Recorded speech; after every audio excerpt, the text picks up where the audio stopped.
Okay, so this is our last lecture on the skull, and we're going to be looking at what goes in and out of these foramina after Sean so carefully gone through everything. Thank you, Sean. So, let's have a closer look here at the skull. So this is the inside of the skull, and just to recap again, this was your anterior cranial fossa. This is your middle cranial fossa, climbing up here, and this is your posterior cranial fossa, coming down like that. So let's look at your anterior cranial fossa, and we talked about the penthouse suite, so we're talking about things which are concerned with smelling. So you come out the penthouse suite in the morning and you have a sniff of the morning air. So what holes and structures do we have here? Well, we've got this hole up here.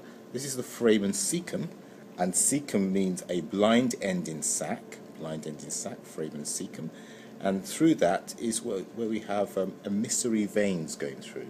Now, emissary is something which you send out as a messenger.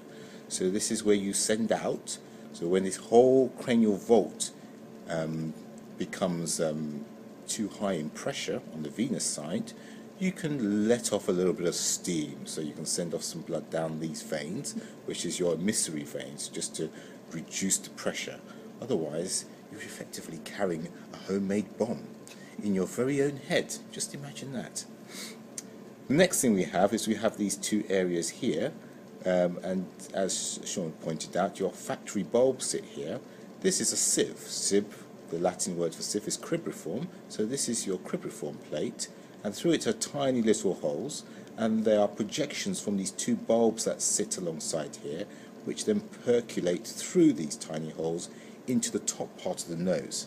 The top part of the nose belongs to the brain, so it's all to do with smell. And that pretty much covers everything for the anterior cranial fossa. Let's move on to the middle cranial fossa. So coming to the middle cranial fossa, I'll just hold it there if we can see, okay. The middle cranial fossa, we talked about the crescent shape. So we started here with this superior orbital fissure coming round onto the foramen rotundum for round, and then we came round onto foramen ovale, and then we came round onto foramen spinosum. So you can see they're all arranged in a bit of a crescent.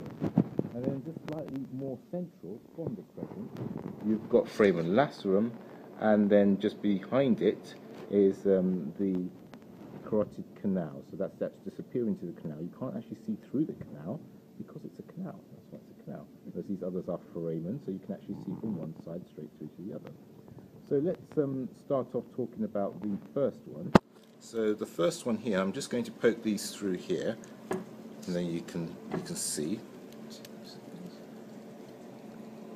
So that there is a superior orbital fissure. Now, through superior orbital fissure, that's obviously going to go round into your orbit. So I'm just going to turn this round now. If I turn this round, what you can see there is coming through the superior orbital fissure is that wire I've just placed through. So this is obviously things which are going to come to supply the eye. So what we've got coming to supply the eye is cranial nerves number 3, cranial nerve number 4, and cranial nerve number 6, which have to move the muscles of the orbit. So that's oculomotor for 3, trochlear for 4, which is going to operate superior oblique, and abducens, which is to abduct the eye, so that is lateral rectus for number 6. The other nerve which you need in the eye around that area is for sensation, and that's the ophthalmic division of the trigeminal, which is going to be V1. So just turn around now, and we're going to show you again where that's heading in. Okay, superior orbital fissure. Great. Let's move on to the next one now. And the next one, if I just guide this in, it's just tucked in right up in here. All these holes are actually through the sphenoid bone, so it's a very busy bone. Okay, sphenoid means wedge. and it's the one which is wedged in right in the middle. It's very busy, right in the center of all the action. So the hole I've just found there, and I've just placed this wire through, is the optic canal. It is a canal, which means it goes on for a little while it's encased on all the sides. And through here runs your optic nerve, which is cranial nerve number 2. Also wrapped around it, or with it, runs the ophthalmic artery.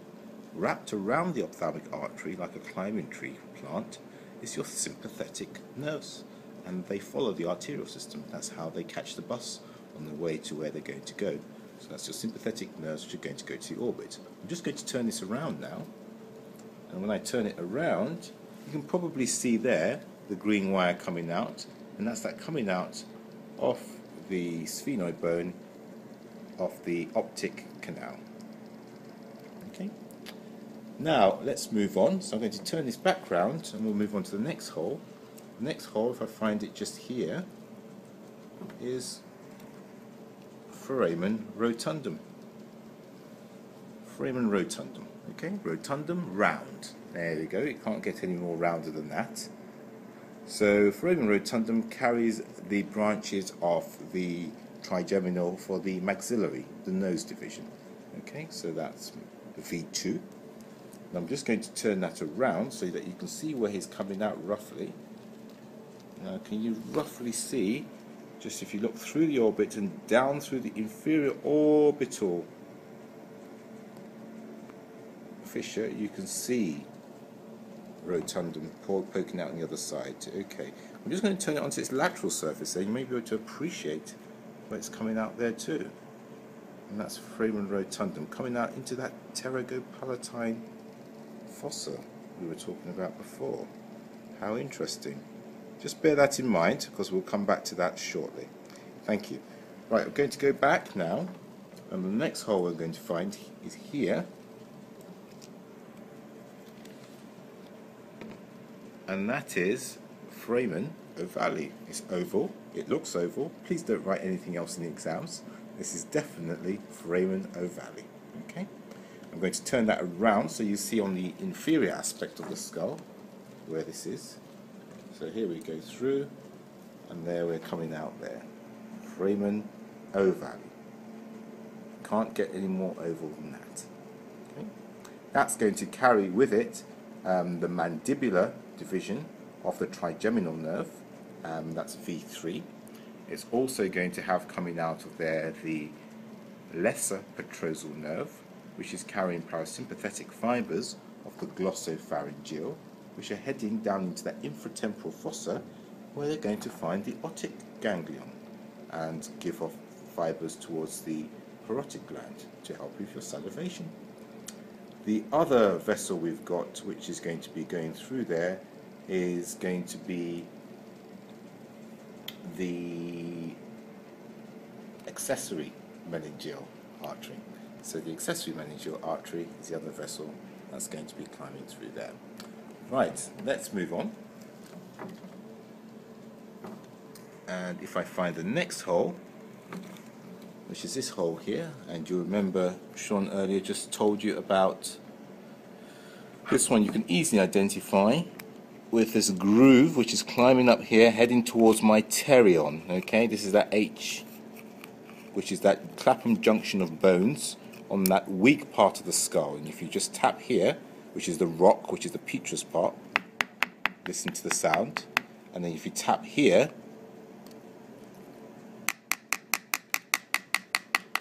this is the squamous part, so it's quite thin here. So that's that pterion, and it leads down onto that hole there, which is beside a little spine on this side, or a more prominent spine on the inferior aspect, which is the foramen spinosum. Foramen spinosum.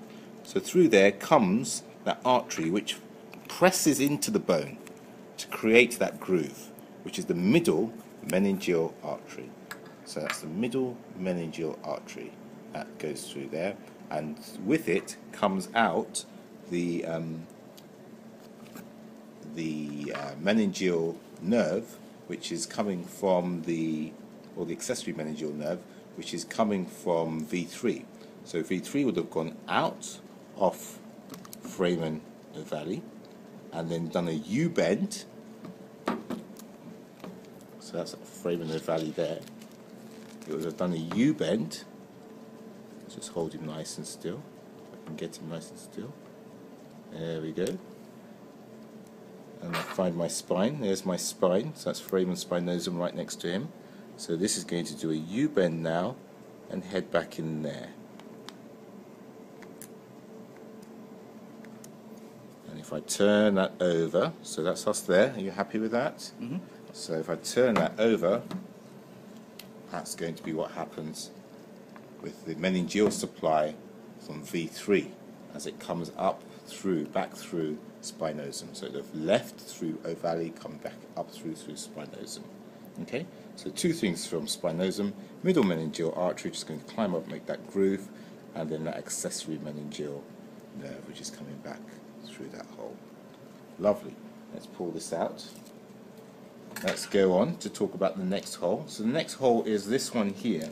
Now this is the one the examiners just love catching the students out with. This is this one here, and that is foramen lacerum.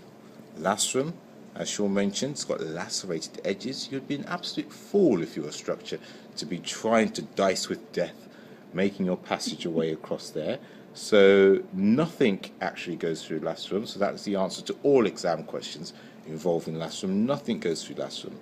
The thing with lacerum, which is what causes some of the issue in some of the books, is lacerum is at an angle, which means that structures will pass over it, but as they pass over it, they appear as though they're going into it, but nothing actually goes through it. Okay, so lacerum is there. If I follow behind from lacerum, if I can just tilt this ever so slightly, you might be able to see behind from lacerum. Can you see the opening there? That's my carotid canal. And it's a canal because it's not a foramen. I can't see straight through it. I have to go into this bit of a cave first, and then I keep going. And if you can see on the intracranial surface, I'm going to turn over now. So here we're turning. There it is, coming out. And that there will be my carotid canal. Carotid canal. And through the carotid canal is coming the internal carotid artery, which is the blood supply of the brain. Blood supply of the brain, internal carotid artery.